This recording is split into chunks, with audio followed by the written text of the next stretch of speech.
Le rapport de Shakespeare aux Juifs est très intéressant parce qu'il est profond et radical. Bien sûr, Shakespeare est un auteur de son époque, donc certaines de ses pièces peuvent voir défiler des expressions du genre « mais c'est un vrai juif », etc., qui reflètent la vindicte anti-juive, le mépris populaire des juifs généralement issus de la religion ambiante, mais ce n'est pas Shakespeare qui parle dans ses personnages. En revanche, là où Shakespeare déploie sa vision du rapport aux Juifs, c'est évidemment dans la pièce Le Marchand de Venise, où on a un couple, le marchand, qui est un chrétien très très très gentil, qui vient emprunter au juif Shylock, qui est un usurier. C'était le métier assigné aux juifs à cette époque, donc rien d'anormal. Et voilà que dans sa gentillesse, le marchand chrétien crache son mépris du juif Shylock tout en lui disant « j'ai besoin de ce prêt et je te demande de le faire ce prêt, de me prêter cette somme, non pas comme à un ami, mais comme à un ennemi. » Autrement dit, il ne veut pas que cet acte, après tout, qui consiste à lui rendre service, soit de nature à amoindrir le mépris qu'il a du juif de façon absolue et préalable.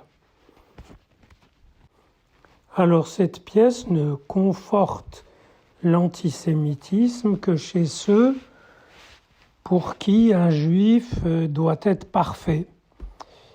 Et ce Shylock n'est pas parfait, mais ce n'est pas un juif qui ferait n'importe quoi pour de l'argent.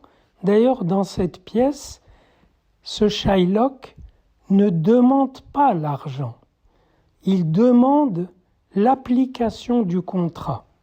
C'est autre chose, parce qu'il espère, dans l'application du contrat avec le marchand, où le marchand devait lui rendre la somme et ne peut pas, parce que ses bateaux ne sont pas arrivés, etc. Et Shylock a espéré que, dans ce cas, la loi permettrait d'appliquer le contrat où ils se sont amusés tous les deux à mettre que si le contrat n'était pas appliqué, eh bien, Shylock prendrait une livre de chair dans le cœur du marchand. Ils ont fait ça par plaisanterie. Et c'est là qu'on voit la vision de Shakespeare qui montre que Shylock a été naïf de faire tellement confiance à la loi qu'il en est venu à oublier le contexte, c'est-à-dire justement l'antisémitisme ambiant. Il a pensé pouvoir exécuter ce contrat sous la protection de la loi du marché, de la loi marchande, pour qui le contrat c'est sacré. Et simplement, la même loi ambiante interdit aux Juifs de verser la moindre goutte de sang chrétien. Donc, Shylock ne peut pas exécuter son contrat.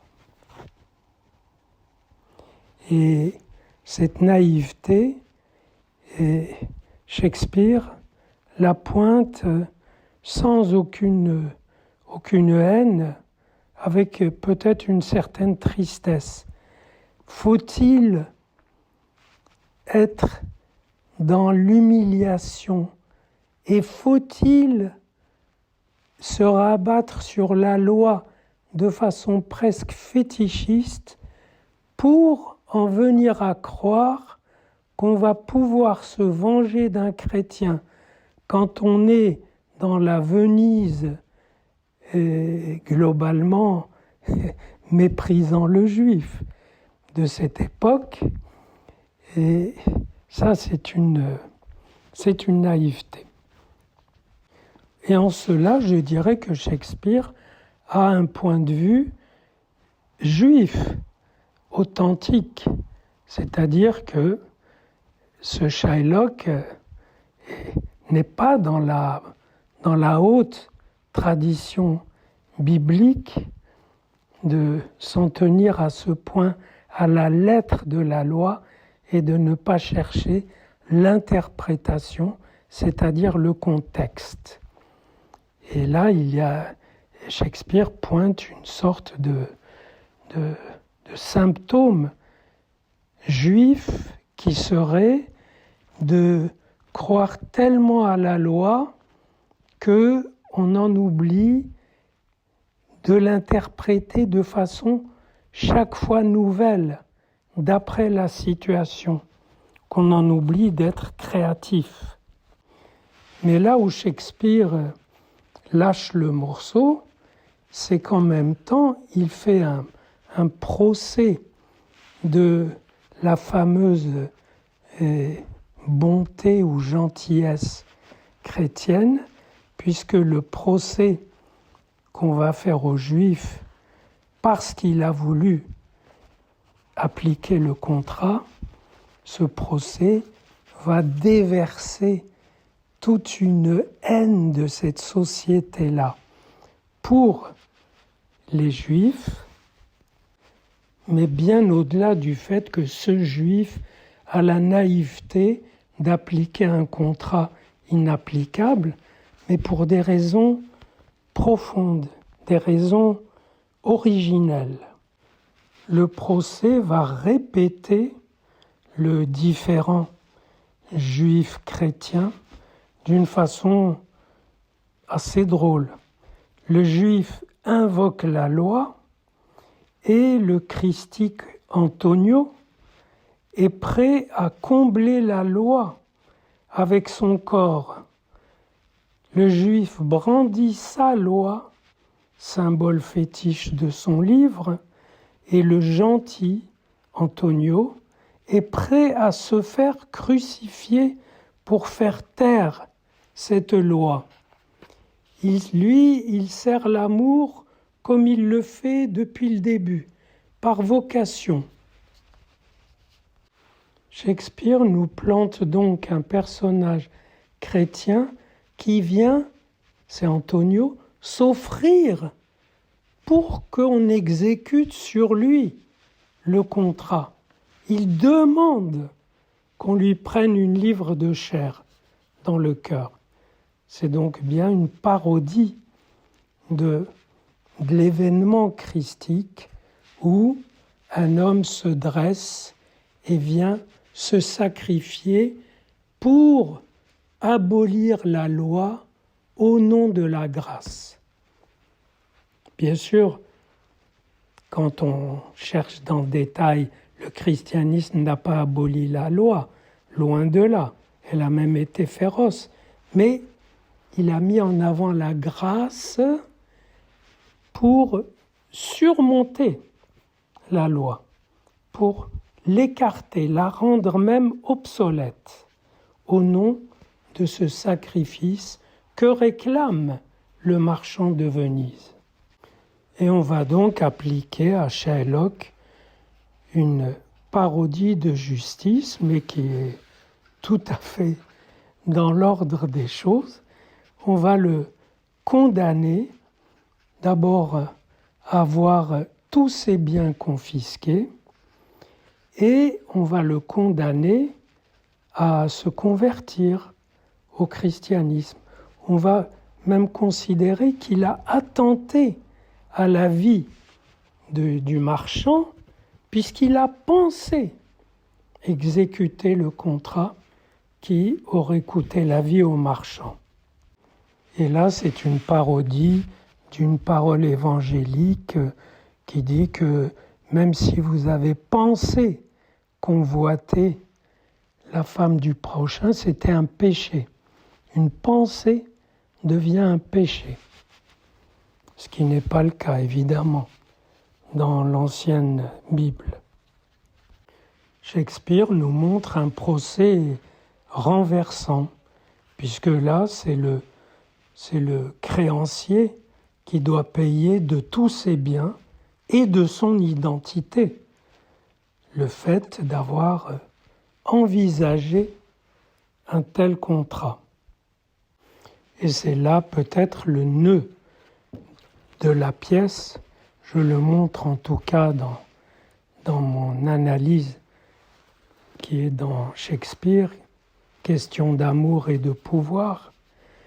Ça veut dire que le juif doit son identité aux chrétiens. Que le juif est en dette de son identité.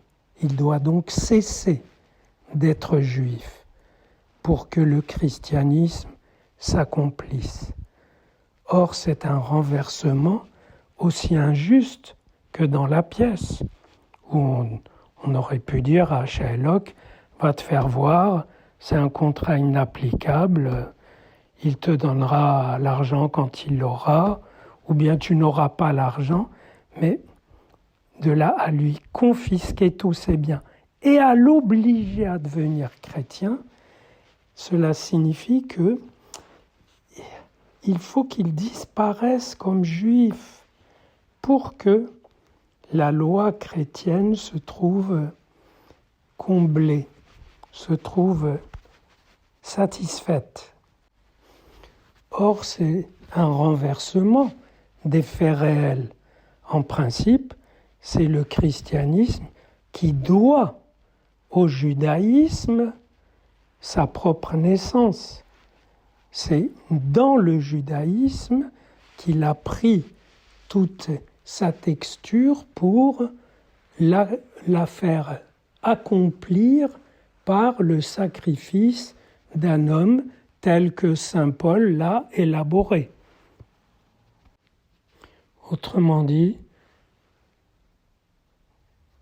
la vindicte anti-juive, telle qu'on la voit ici, elle est le fait de gens qui ne supportent pas d'être en dette envers le juif, de lui devoir ce Dieu qu'ils adorent et que les juifs ont apporté.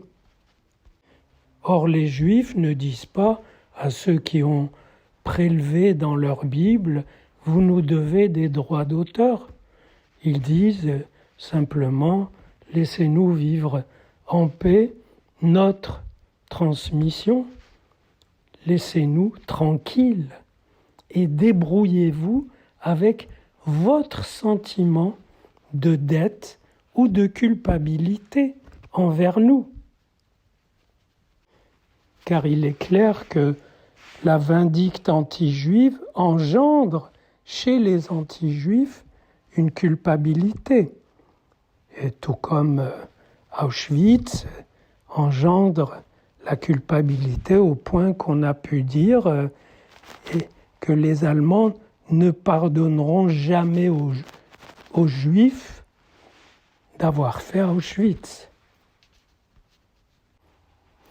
Et la chose va encore plus loin dans la pièce de Shakespeare, parce que prélever de la chair côté cœur et une livre, ça évoque le livre aussi, et prélever de la chair côté cœur, ça fait penser à la circoncision du cœur et à toute la polémique où Paul de Tarse dit et avec le sacrifice de Jésus, avec la rédemption, nous n'avons pas besoin de la circoncision de la chair, puisque nous avons celle du cœur. Et dans la pièce, Shylock semble dire, eh ben, toi qui as la circoncision côté cœur, et qui n'est pas plus gracieux pour autant, je vais t'en foutre une circoncision côté cœur, moi. Je vais prélever un bout de chair dans ton cœur si tu ne remplis pas le contrat.